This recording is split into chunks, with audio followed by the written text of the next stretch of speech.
창세기 6장 8절에서 12절 말씀입니다. 하나님께서는 사람의 죄악, 외적으로 드러나는 죄악이 이 세상에 가득 차 있는 것과 한 사람 한 사람, 이 땅에 살아가는 사람들의 마음으로부터 생각하는 모든 계획이 항상 악할 뿐임을 보셨습니다. 내적으로 외적으로 다 썩었고 죄악이 관영한 때가 되었습니다.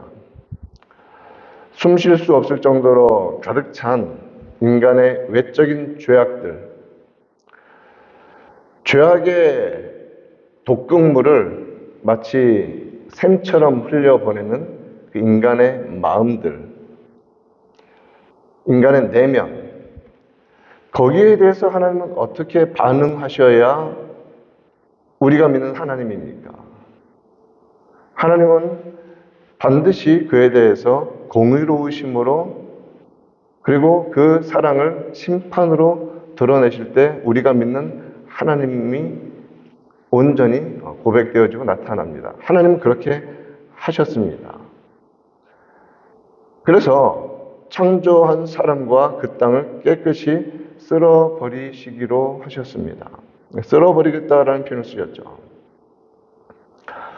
하나님은 그가 친히 창조하신 세상이 그의 대리자인 인간의 타락과 죄로 완전히 저주와 더러움에 떨어진 것을 한탄하셨습니다. 근심하셨습니다. 완전한 정결에 이르도록 씻어버리십니다. 우리가 쉽게 이해할 수 있는 그 표현이 있는데 리셋 버튼을 누르시는 것입니다. 모든 것을 그냥 초기화시켜 버리시는 것입니다. 그러나 그 와중에 하나님은 노아에게 은혜를 베푸십니다. 8절에서 그러나 노아는 여호와께 은혜를 입었더라 이렇게 말하고 있죠. 아담의 후손으로 태어난 모든 인류를 홍수의 심판으로 멸절시켜 버리십니다. 그런데 하나님은 노아와 그 아들들과 그 식구들 8명을 남겨놓으십니다. 마치 완전히 썩어버린 것 같아서 생명을 전혀 느낄 수 없는 엄청난 고목을 그 밑둥을 잘라 없애버림으로써 제거하는데 그 그루터기가 남아있어서 신랄 같은 생명선을 타고 새싹이 그 고목 밑둥에서 그루터기에서 오르는 것과 같은 그런 남겨진 모습이죠. 남겨진 모습. 그것을 성경에서는 남은 자 사상이라고 한다고 제가 말씀을 드렸습니다. 렘넌트. 남은 자. 하나님께서 남겨놓으신 것입니다. 여호와께 은혜를 입었다라고 8절에서 노아에 대해서 표현하는데 이 은혜는 인간의 행위에 대한 하나님의 보답이 아닙니다. 인간의 어떠함에 상관없이 하나님께서 선물로 주시는 것을 은혜라고 성경은 표현합니다.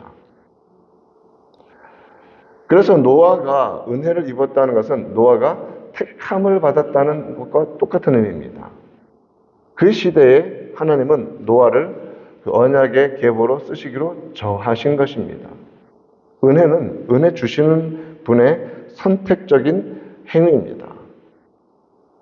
주권적인 은혜입니다. 하나님의 은혜는 인간이 택한 것이 아니라 하나님이 결정하셔서 베푸신 것입니다. 그것을 노아가 여호와께로부터 받은 것입니다. 그렇기 때문에 성경에서 항상 말씀하시는 것은 구원의 출발점이 인간의 의가 아니라 하나님의 무조건적인 선택과 은혜라는 것을 이미 노아를 남겨놓으시는 장면에서 가르쳐주고 계신 것입니다. 에베소서 2장 8절 9절에서도 너희는 그 은혜에 의하여 믿음으로 말미암아 구원을 받았으니 뭐라고 말하니까 이것이 너희에게서 난 것이 아니다. 사람에게서 난 것이 아니다. 하나님의 선물이다. 행위에서 난 것이 아니니 이는 누구든지 자랑하지 못하게 하려 함이라. 우리는 구원받음을 자랑합니다. 그런데 그 자랑이 나의 자랑이 아니라 구원하신 주님을 찬양하는 그것이 우리의 자랑이라고 표현합니다. 결국 구원받은 자체에 대해서 나의 어떠함, 나의 행위, 나의 공로 이런 것을 이유로 될 수 있는 사람은 아무도 세상에 없습니다. 하나님의 은혜로 구원받은 것입니다. 노아가 그의 공로나 자격으로 구원받은 것이 아니라 하나님의 은혜와 주권적인 호의로 하나님이 호의를 베풀어 주셨습니다. 은혜를 받았습니다. 그것은 오직 하나님의 자비하심으로 노아가 보존되었다는 의미입니다. 전적으로 하나님의 은혜였습니다. 이 부분을 8절에서 먼저 선언하고 강조하고서 노아는 그 은혜를 입고 어떻게 살아갔는가에 대해서 이어지는 것입니다. 그래서 9절에서 노아는 의인이요 라고 말합니다. 그가 의롭다고 성경이 선언하고 있습니다. 의인이다. 여기에 대해서는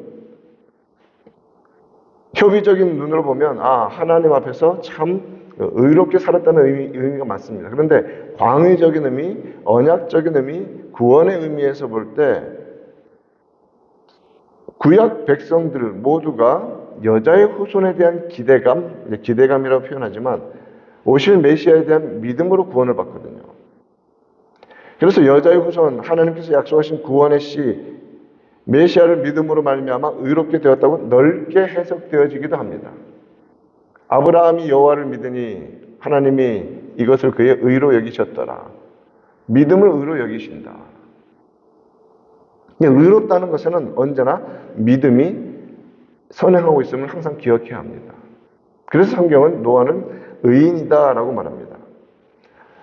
여기에 대해서 노아는 이 믿음의 사람으로서 어떻게 살아갔는가를 히브리서 11장 7절을 다시 인용해야 합니다. 믿음으로 노아는 아직 보이지 않는 일에 경고하심을 받아 경외함으로 방주를 준비하여 그 집을 구원하였으니 이렇게 말합니다. 이로 말미암아 세상을 정죄하고 믿음을 따르는 의의 상속자가 되었느니라. 믿음을 따르는 의의 상속자, 계보를 말하지 않습니까? 그래서 믿음으로 말미암아 의롭게 된다는 그 구조를 성경은 신약에서 분명하게 해석하여서 알려주고 있는 것입니다. 믿음을 따르는 의의 상속자. 아브라함이 믿음으로 말미암아 의롭다고 여겨졌습니다. 이제 상속자의 개념으로 계속해서 그 하나님께서 만들어 가시는 그 계보를 이어가기 시작합니다. 이처럼 노아는 구약 시대의 인물이었지만 구약 성도들 모두가 그런 것처럼 오실 메시아에 대한 믿음으로 말미암아 의롭다 여겨진 칭의를 받았다는 것을 우리는 봐야 됩니다. 칭의를 받았다. 아브라함과 동일한 언약 백성이죠. 자, 여기서 이제 의인이 되었다는 말은 그렇기 때문에 우리의 현실과도 이어집니다. 무엇이냐면 우리는 주님 앞에서 의롭다 여겨짐 받은 자입니다. 무엇으로? 믿음으로. 그렇죠? 그래서 그렇기 때문에 이 의로움이 내게서 출발되지 않고 시작되지 않고 믿음을 주신 하나님께서 인정하신 의가 되었죠. 그래서 그것을 칭의라고 합니다. 우리는 이 의를 선언받기 위해서 할 수 있는 일이 아무도 없습니다. 그런데 하나님 보시기에는 믿음 주셔서 예수를 믿음으로 말미암아 justification, 칭의가 되었습니다. 자, 그렇다면 노아가 의인이다, 당대의 완전한 자다, 이 구조가 이어지는 것은 뭐냐면 그는 의롭다 여겨짐을 받았을 뿐만 아니라 그 시대에서 죄를 멀리하고 하나님 앞에서 거룩함을 살기 위해서 애썼다는 의미입니다. 이것을 우리의 구원의 여정에서 무엇이라고 부릅니까? 성화라고 부릅니다. sanctification.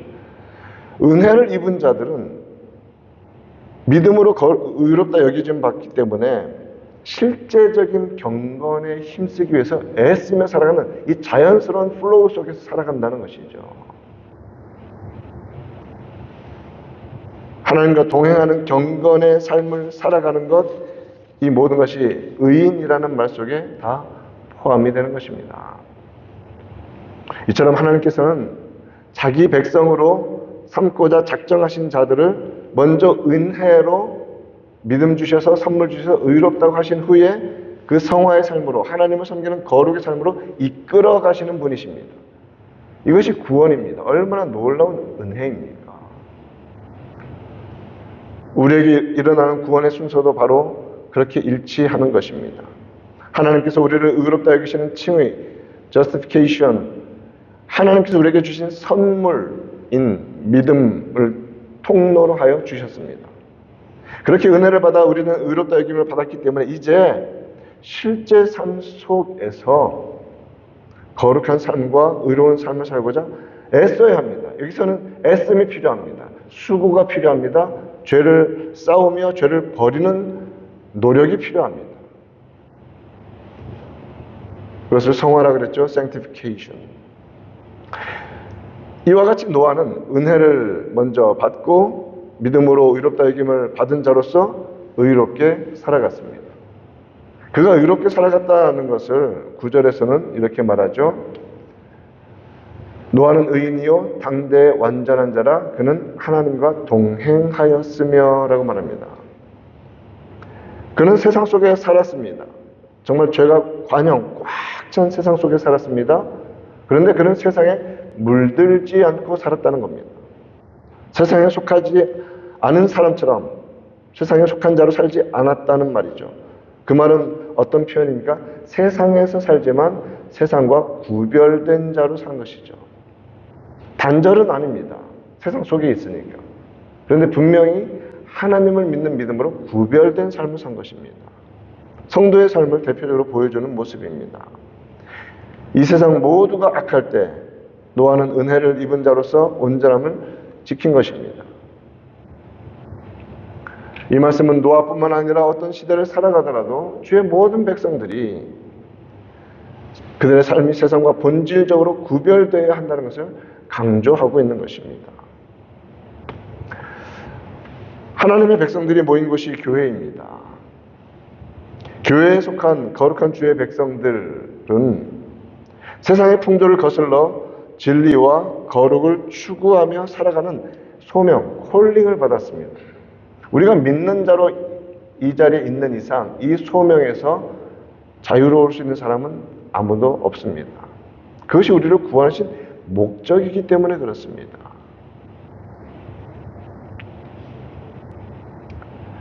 노아 역시 하나님과 동행했습니다. 여러분 동행이란 단어가 기억이 나실 것입니다. 누구의 이름이 기억나십니까? 에녹이라는 이름이 기억나죠. 창세기 5장 24절에서 에녹이 하나님과 동행하더니 하나님이 그를 데려가심으로 세상에 있지 아니하였더라. 이렇게 말합니다. 믿음으로 에녹은 하나님과 동행하였고 하나님만 바라보며 살았습니다. 그래서 홍수 이전에 이 에녹과 노아의 삶이 이제 지금 시대를 살아가는 성도들의 이 성화의 삶을 어떻게 살아가야 하는지에 대해서 보여주는 정말 좋은 모델, 모범이 되는 모습인 것이죠. 노아도 하나님과 동행했다라고 말합니다. 동행한다는 것은 walk with God, 하나님과 함께 걷는다는 의미입니다. 걸어다니는 모든 순간마다 함께 걷는다, 동행한다는 의미인데 이것은 무엇이 포함되니까 외적인 어떠한 행동으로서가 아니라 생각 중심에서부터 하나님의 임재가 떠나지 않는다는 의미죠. 정확히 말하면 그의 입장에서 말하면 하나님에 대한 생각을 끊임없이 이어간다는 것입니다. 내면과 그리고 외면에서는 그렇게 하나님과 함께 걷는 모습으로 거룩함을 지키고 살아가는 것입니다. 모든 발걸음 하나하나에 하나님을 잊지 아니하는 그러한 마음가짐입니다. 그와 같이 집중된 거룩의 마음을 가지고 살아가는 성도들에게 나타나는 믿음의 모습은 어떠할까요? 성경에서 자주 말하는 것처럼 그러한 표현일 것 같습니다. 좌로나 우로나 치우치지 않는 것. 하나님께서 기뻐하시는 그 거룩함의 길로 지치지 않고 지속적으로 걸어가는 모습으로 나타나게 될 것입니다. 말씀을 맺습니다. 우리 모두도 에녹처럼 그리고 특별히 오늘 말씀에서 우리들에게 보여주시는 노아처럼 눈에 보이지 않지만 확실한 하나님의 말씀을 붙잡고 살아가는 우리가 되기를 간절히 바랍니다. 말씀 따라갑시다. 말씀이 확실합니다.